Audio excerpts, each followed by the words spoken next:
যাই হোক, টাঙ্গাইল নাগরপুর এসেছি। নাগরপুর, মান্নাননগর, মামুননগর। আমরা ঢাকা থেকে প্রায় 40 জন লোক এসেছি। আমার 3 কোটি টাকা এই মামুননগরে একটা ছেলে মেরে নিয়েছে। আমাদের বস, উনি সিন্ডিকেটের মালিক, উনি আমার সাথে আসছে, হাইটে আমরা যাচ্ছি। এবং আমি নিজেও এসেছি।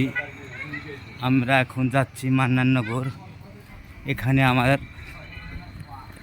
প্রায় একজন, এই যে আমরা সবাই গ্রামের ভিতর ঢুকছি টাঙ্গাইলে।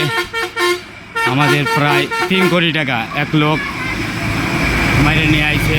আমরা তাদের বাড়ির উদ্দেশ্যে রওনা দিছি, তাদের বাড়িতে যাচ্ছি। প্রায় এখানকার চেয়ারম্যান আছে আমাদের সাথে,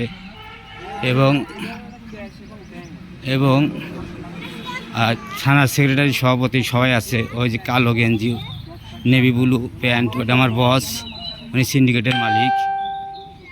আমরা আমার 1,07,00,000, ওনার হলো 3 কোটি, টোটাল 4 কোটি টাকা নিয়ে এসেছে। এবং আমরা যাচ্ছি এখন তার বাসায়।